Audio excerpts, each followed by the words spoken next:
to goron ba mu chanja nini yo mu khangle phiya kcharo ke benja nini nakhrai to mungle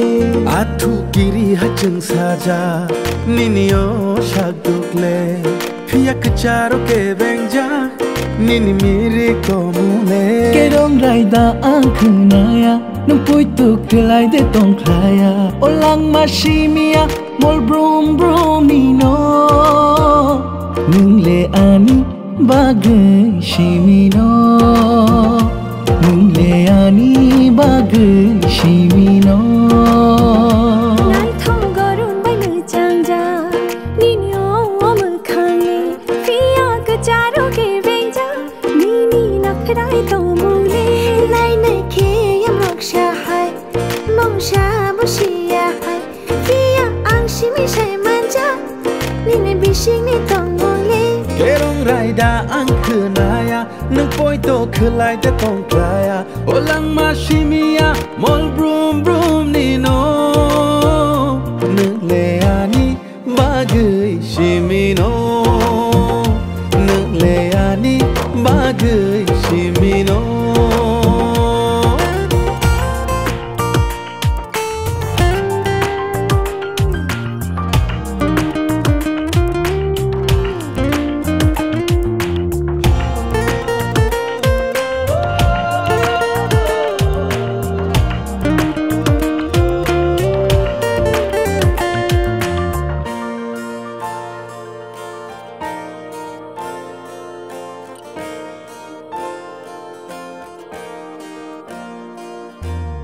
Mashirang chania prihai ashik dai do khodi do khelang barni ko thoma hai hinang thangan do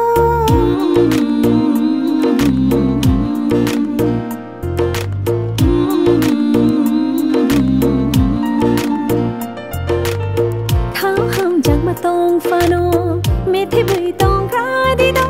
haya khili bui ni thu ulo na kerong raida angkhunaya nung poi to khulai te tong klaya olang mashimia mol brum brum nino nung le ani bagui shimino nung le ani bagui shimino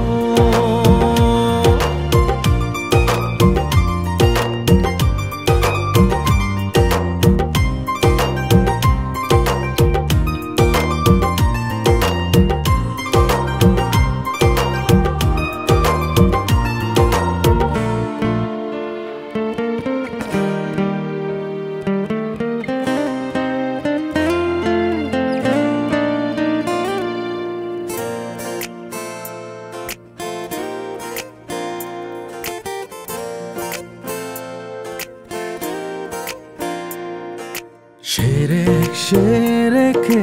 halong man joma kunui ni bishing ki yok thung rotom drop shikho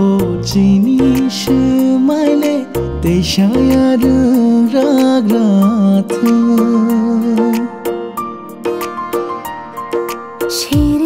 Sherek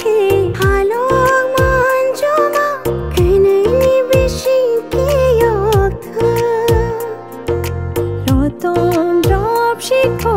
chini shmaile te shayar rag rathu o khasherem tandi anokha bedogrishidi shalshaya shalshale uishai manui khanganu ajorata mokhlai nai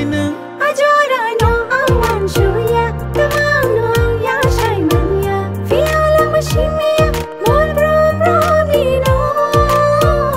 nenle ani bagai shimino nenle ani bagai shimino nai thogoron bai mu chanja nini yo mu khangle phiya kcharo ke benja Nini nakrai to mule Atu kiri hachung shaja Nini o shadugle Via kecharo ke benja Nini mirik to mule Kerong raida angkenaya Nang poi to kelai de tong klaya Olang mashimia Mol brum brum nino Nungle ani Nungle ani Bagay shimino Nungle ani Bagay shimino Nungle ani Bagay shimino Nungle ani Bagay shimino